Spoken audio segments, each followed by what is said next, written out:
Daf Yomi, Tractate Bava Metzia, page 68a, part 2, with the words Amar Le Mar Bar Amei Mar Rav Ashi.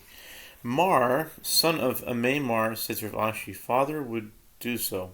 In other words, he would add the profits to the sum of the loan contract, and when they came before him and told him they had not earned enough profit, he would believe them and reduce the debt to the amount they had actually earned.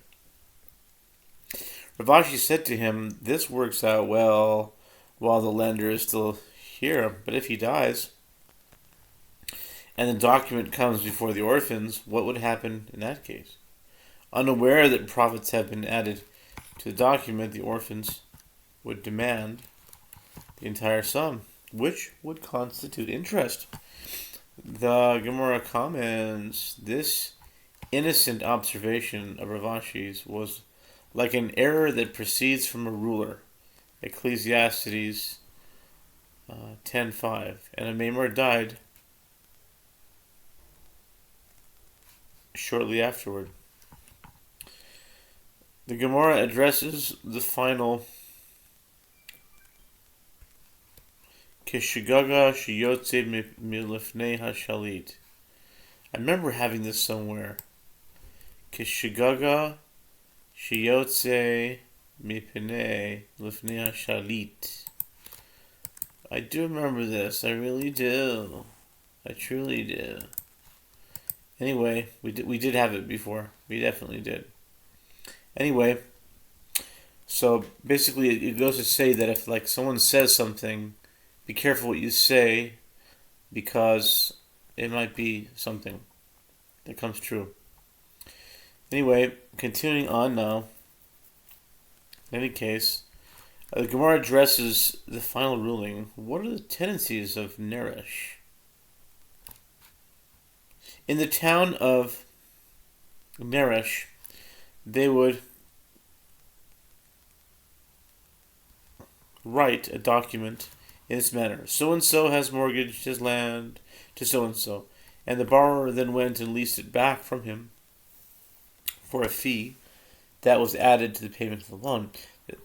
This transaction is problematic. When did the lender acquire it, such that he can subsequently transfer it back to the borrower, as he is not the actual owner of the field? The money for the lease is actually payment for the delay in repaying the loan, and therefore this arrangement is considered interest. The Gemara comments, and nowadays, when we write a document in this manner, we acquired the property from him, and we waited a while, and then the borrower went and leased it back for such and such a price. A formula that states that the lender has acquired the field and may now lease it to others, which is utilized so as not to lock the door in the face of potential borrowers. It is permitted, as it does not have the appearance of a loan with interest. The Gemara concludes, but this is not correct. And even if the field is in his possession, since he has not acquired it properly, it is considered interest. No Mishnah. Ein moshivin chenveni lemachatzi sachar. One may not establish a deal with a storekeeper for half the profits.